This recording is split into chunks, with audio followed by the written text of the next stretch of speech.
What's up everybody, welcome to Money Management channel. My name is Andrei and today I'm gonna be doing an update on MMTLP and FINRA saga. I got the cash in the bag, stadium packed. Born a rock star in this life, gonna live it up. And on today's video, guys, as promised, I will show you the most recent update from Daniel Oxler.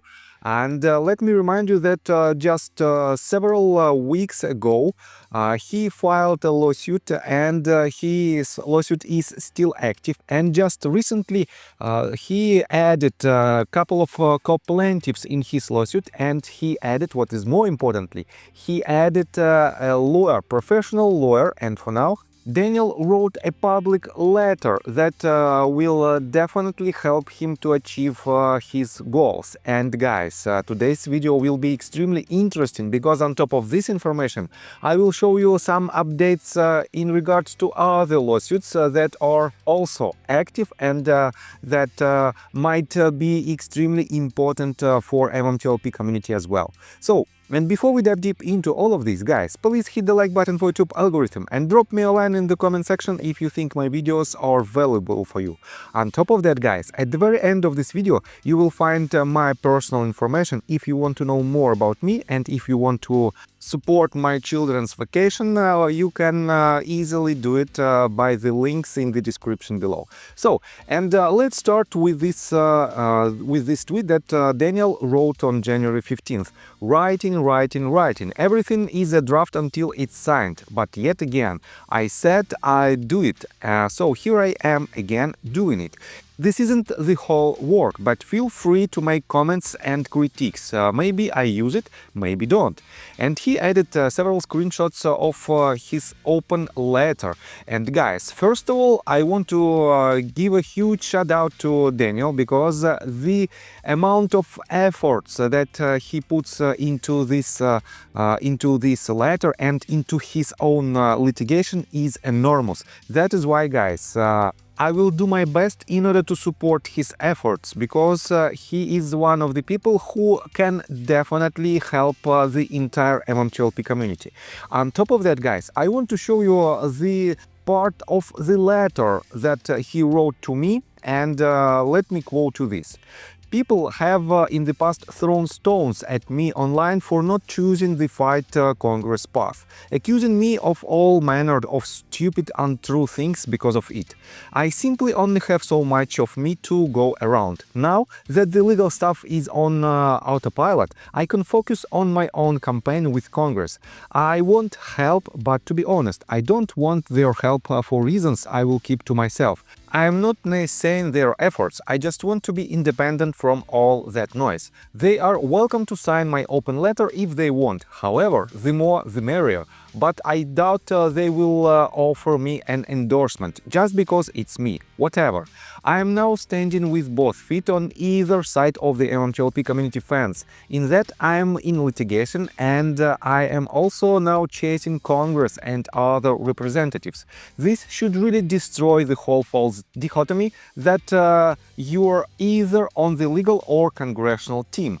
Congressional action leverage without legal action teeth is useless. Once the PR campaign ramps up, that should multiply our chances of winning in either or both venues, as sunlight is the best disinfectant for parasites. I hope all is well with you and yours. On top of that, guys, he also added this. If people want to help reach out to Congress, this is the best way to help me do that. I will print the signatures out when we are through with the campaign. I will set a closing date to be determined and attach it to my memo for our representatives and governors. Also, what with it being an open letter, I will also be sending this out to any news outlet or journalist that will answer my mail. Here we go. And guys, let me show you this letter in details. You can find it. You can find the link on this petition, and you can endorse it. And as you can see, I already support this open letter. And I have to admit that Daniel explains in details all the recent actions, and not only recent actions, but all the actions that happened, that ever happened with the MMTLP community. First of all, he explains the entire the bigger picture of MMTLP issue. Then he explained the actions and inactions of authorities that led us to the current situation when the youth result was implemented and how it was implemented. On top of that, guys, he explained all the legal actions, that all the basically lawsuits that are filed and that are active right now in regards to MMTLP case, and he explained it in details. And on top of that, guys, he explains all the frustrations and all the actions of NextBridge Hydrocarbons as an entity, and he explains the actions and inactions of John Burda and Greg McCabe. On top of that, guys, I want to pay attention to, let me show you somewhere here, the request, and let me quote you this in details. We respectfully request that Congress initiate a Government Accountability Office investigation into the practices and oversight mechanisms of FINRA and Depository Trust and Clearing Corporation and SEC. This investigation should examine systemic failures, including regulatory gaps, lack of accountability, and potential conflicts of interest that have exacerbated the MMTLP crisis. We urge the Department of Justice to intervene and investigate possible violations of federal securities laws, including allegations of market manipulation, synthetic share creation, and failures to deliver. These actions are essential to restoring public trust in our financial markets, holding responsible parties accountable, and preventing similar injustices in the future. We, the undersigned, request a meeting in Washington, D.C. to discuss these issues with the SEC and our congressional representatives. This meeting should include our legal counsel, and theirs would provide an opportunity to address and perhaps settle any unresolved trading irregularities, explore compensation mechanisms for investors, and develop actionable plans for regulatory reforms. We believe such engagement is critical to achieving justice for MMTLP investors and to restoring trust in our financial system. As we approach more than 2 years since the MMTLP trading halt, the absence of resolution continues to harm thousands of investors and casts a long shadow over the integrity of U.S. Financial markets. This case offers Congress and regulatory agencies a unique opportunity to demonstrate their commitment to transparency, fairness, and accountability by addressing the systemic failures that have defined the MMTLP matter. You can help rebuild public confidence in our markets and ensure such injustices are not repeated. We urge to take immediate action to resolve this matter, provide restitution to affected investors, and implement the necessary reforms to safeguard market integrity. Together, we can ensure that our financial markets remain a cornerstone of fairness, transparency, and opportunity for all participants. We have attached copies of the last 2 congressional memos regarding concerns for MMTLP for your records and review. These memos dated December 22nd, 2023 and June 5th of 2024 highlight the breadth of concern among our lawmakers and urgency of addressing the systemic issues surrounding MMTLP. To our knowledge, no public action has been taken in response to these memos, aside from a brief public exchange with SEC Chairman Gary Gensler. During this conversation between Ralph Norman and Chairman Gensler, the chairman failed to provide any meaningful insights, solutions, or even an apology to the tens of thousands of investors affected by this ongoing crisis. The lack of response underscores the need for immediate and decisive action. The lack of comprehensive responses to congressional inquiries is deeply troubling and raises questions about the accountability mechanisms in place for regulatory agencies. If it were me or any other citizen or government employee standing before Congress, such a lack of transparency or accountability would likely have been met with far greater scrutiny and consequences. This disparity is not lost on the public, and I trust that you understand the frustration and sense of injustice it fosters. I respectfully urge you to recognize this imbalance and take meaningful steps to address it. The SEC has had over 3 years to address and resolve the MMTLP fiasco, both before and after FINRA's imposition of the U3 halt and subsequent deletion of the ticker. The Commission suffers from no shortage of knowledge, resources, authority, or funding, yet it has failed to fairly resolve what should be a straightforward matter: a preferred stock dividend from a relatively obscure oil and gas exploration company. This glaring inaction raises a critical question. If the SEC cannot competently address this relatively contained issue in a timely manner, how can it be expected to handle far larger market challenges or respond effectively to emerging financial contingencies? The inability to resolve this crisis undermines confidence not only in the SEC but also in the broader regulatory framework designed to protect investors and ensure market integrity. So guys, I have to admit that it is very important to understand that Daniel pursued both paths to the resolution, and for now you cannot blame him that he chose one of them. He tries to do his best, and for now he is focusing on the so-called congressional path to the resolution. That is why, guys, I think with this letter, and definitely in my opinion, you're free to support him with his efforts. And on top of that, I want to show you that wait a second, the decision makers were mentioned right here: Pete Sessions and Ralph Norman.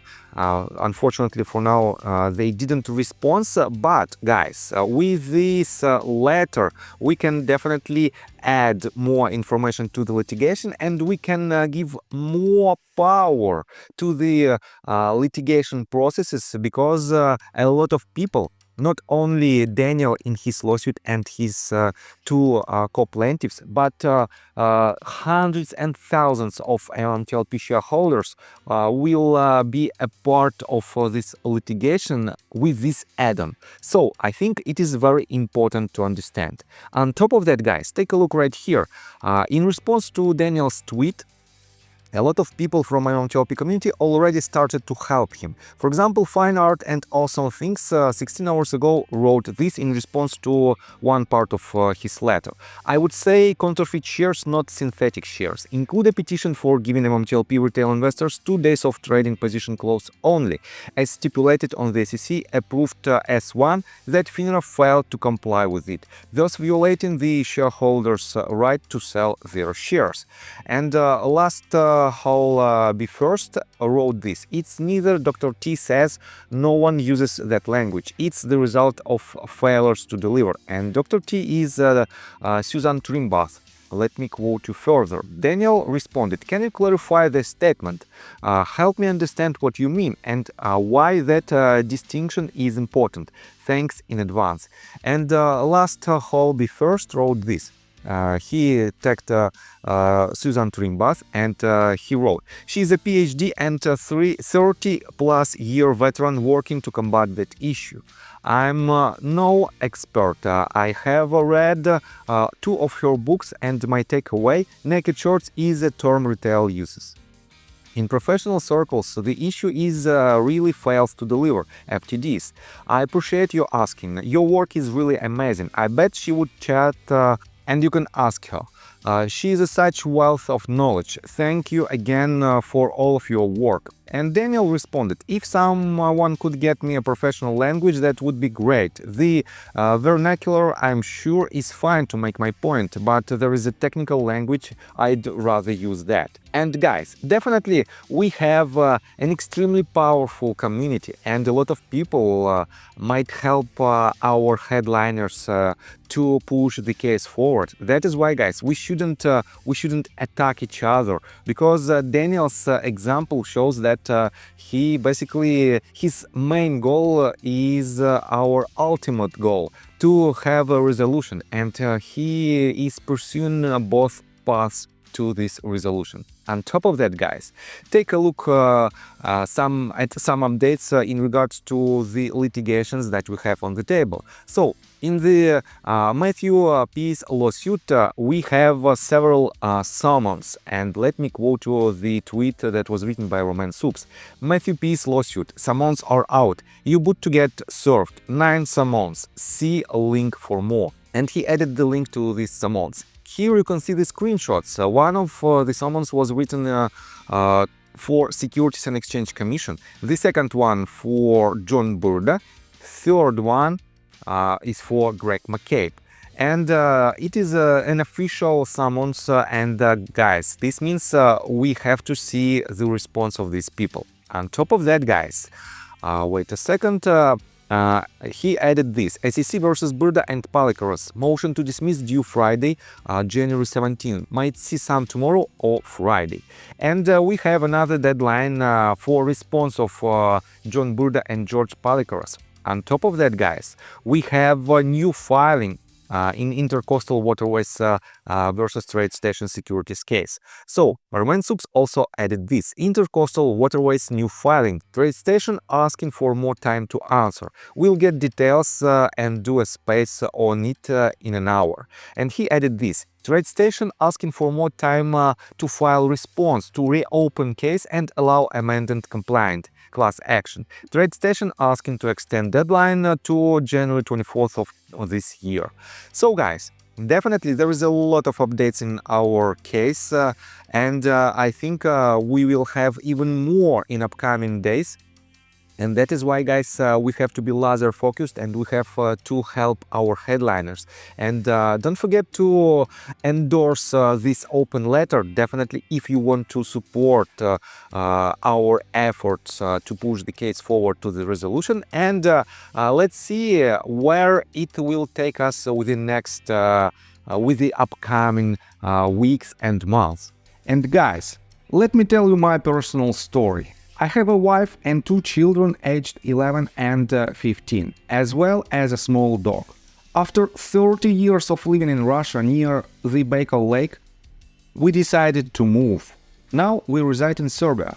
Although I don't own any MMTLP shares, I invest a lot of time creating daily MMTLP videos.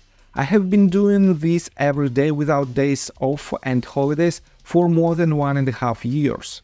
Now I wish to buy back this time from my family, from my children. We've agreed that I will ask the MMTLP community to support me, and I will give all the money to the children. Therefore, if you believe that I am providing useful content for you and wish to support me, you can join my Patreon account. For $5 a month, I will add your name to my list of supporters if you wish. Thank you in advance. The link you can find in the description below. So, I think that's all information that I want to provide you. If you like my video, please hit the like button and subscribe to my channel, and see you guys and girls next time. Bye! I got the cash in the bag, stadium packed. Born a rock star in this life, gone live it up on the attack. Baby, I'm bad, I just wanna get caught up in the